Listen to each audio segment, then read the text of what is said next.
Good evening সবাইকে।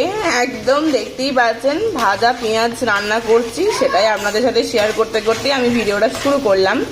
তো এইখানে বেরেস্তা ভাজছি, আজকে ভেবেছি একটু বিরিয়ানি করব। তো এই যে এখানে চিকেনের পিসগুলো রেডি।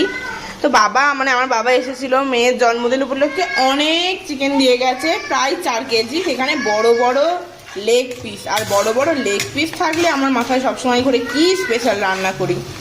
তো বিরিয়ানি তো আমরা সচরাচর বাইরে থেকে কিনে খাই, তো আজকে ইচ্ছা হলো মানে কিছু অল্প উপকরণ দিয়েই একটু বিরিয়ানি রান্না করবো। হ্যাঁ, হয়তো আপনারা এই উপকরণগুলো দেখে বলতেই পারেন অর্ধেক উপকরণ তো নেই।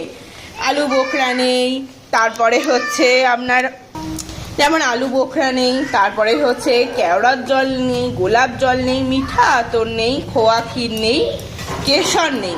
তো এতগুলো নেই জিনিস, বাট তার মাঝেও যেগুলো আছে সেইগুলো দিয়ে চেষ্টা করছি বিরিয়ানি রান্না করার। জানি না কেমন হবে, বাট গোটা রেসিপিটা আপনাদের সাথে শেয়ার করব, সঙ্গে থাকুন, দেখতে থাকুন। এখানে আমি বেরেস্তা ভেজে নিয়েছি, দেখতেই পাচ্ছেন। আর এইখানে কিন্তু আমি আবার এখানে পেঁয়াজ ভাজতে শুরু করে দিয়েছি। এই গোটা রান্নাটাই মোটামুটি আমার 5টা পেঁয়াজ লেগেছে, মানে পেঁয়াজ লাগবে 5টা, মিডিয়াম সাইজের পেঁয়াজ নিলেই যথেষ্ট।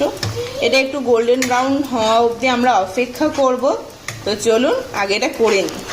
তো আমি যখন পেঁয়াজটা আমার মোটামুটি গোল্ডেন ব্রাউন হয়ে গেল, তখন আমি দিয়ে দিয়েছি কিন্তু এর মধ্যে জলের পরে আমি দিয়েছি এর মধ্যে নুন, কাশ্মীরি লঙ্কার গুঁড়ো এবং হলুদ গুঁড়ো। তো এবার এটা ভালো করে একটু জলটা ফুটবে, ফোটার পরে এর মধ্যে কিন্তু আমরা যে আলুগুলো কেটে রেখেছি বিরিয়ানির জন্য সেগুলো দিয়ে দেবো। তো এইখানে দেখতেই পাচ্ছেন আমি বিরিয়ানির জন্য আলু কেটে রেখে দিয়েছি, এগুলো দিয়ে দেবো একটু জলটা ফোটার পরে। দেখতেই পাচ্ছেন জল কিন্তু অনেকটাই মরে গেছে। আর এখন আমরা দিয়ে দেবো এখানে আদা, রসুন আর কাঁচা লঙ্কা যেটা বেটে রেখেছিলাম সেই পেস্টের জলটা। মানে আমি ওটা একটা ছাঁকনিতে নিয়ে এই জলটা বার করে নিয়েছি।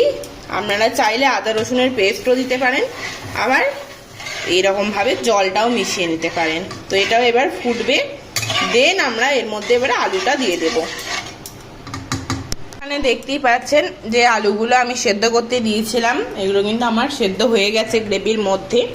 আর গ্রেভির এই যে দেখতেই পাচ্ছেন কি সুন্দর। আমি এবার এর মধ্যে দিয়ে দেবো চিকেনের পিসটা।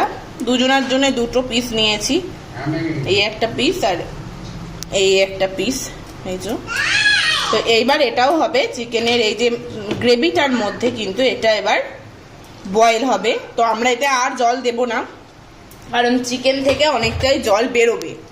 তো এটা হোক সেদ্ধ, দেন আমরা আপনাদের সাথে শেয়ার করছি। তো এখানে দেখতেই পাচ্ছেন মাংস আমার পুরো রেডি। আমি লাস্টে নামানোর সময় এই যে দেখতেই পাচ্ছেন দই দিয়েছি, আর আমার এখানে লেয়ারিংও হয়ে গেছে। প্রথমে আমি একটু ঘি মানে বাটার দিয়ে এটাকে কোট করে, প্রথমে আমি বাটার দিয়ে হাঁড়িটার গা অব্দি করে নিয়েছি, লাগিয়ে নিয়েছি। আর তলাতে আমি সবার আগে দিয়েছি হচ্ছে ভাতের লেয়ার, দেন আমি দিয়েছি অল্প বেরেস্তা, তার উপরে দিয়েছি চিকেনের লেয়ার। এবার আস্তে আস্তে এরকম লেয়ার সাজাতে সাজাতে আমি আসছি। আর এই যে এখানে ভাত দেখতেই পাচ্ছেন লেয়ারিং করছি, এখানে আছে আর অল্প কিছু বেরেস্তা। আর এখানে দেখিয়ে দাও সবাইকে, আমি জামবাটিতে জল বসিয়ে দিয়েছি ফোটার জন্য, এটাকে দমে দেবো এবার। তো চলুন এটাকে কমপ্লিট করে নি লেয়ারিংটা।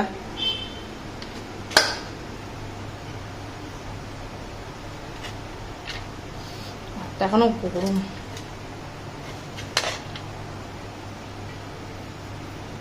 লাস্টে আমরা দেব মানে পেঁয়াজ যেটা আছে সেইটা।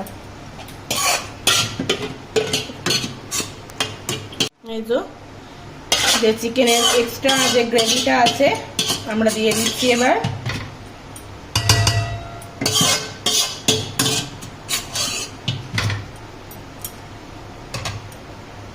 তো এই যে বিরিয়ানির এখন ছাড়ানো হচ্ছে, যে আটার লেয়ারটা দিয়েছিলাম যাতে ভাবটা পুরোপুরি ভেতরে থাকে, সেটা এখন ছাড়ানো চলছে। একদম আপনাদের সাথে শেয়ার করব ফার্স্ট ওপেনিং, মানে বিরিয়ানির হাঁড়ি যেভাবে ওপেন হয়, যদিও আমারটা সাদা হাঁড়ি, লাল কাপড় জড়ানো নেই। সেন্টখানে ভালোই বেরোচ্ছে বলো।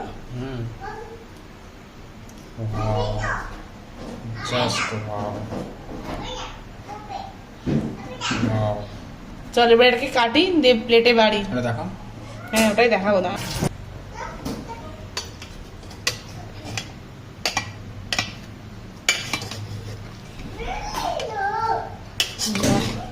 হয়েছে গো, দেখো এই রাইস এই চিকেন সাধারণ সুপার সেন্ট বেরিয়েছে, সুপার সেন্ট। ওয়াও, চলো জাস্ট ওয়াও।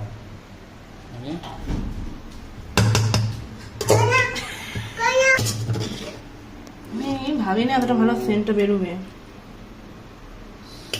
সুপার।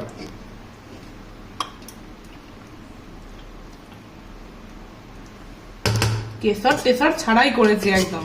হুম,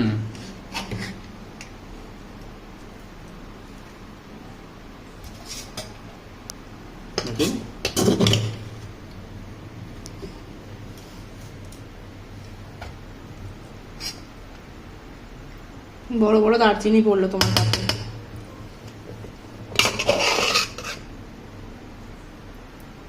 চলো একটু ফোনটা না ধরালে আমি দিতে পারছি না।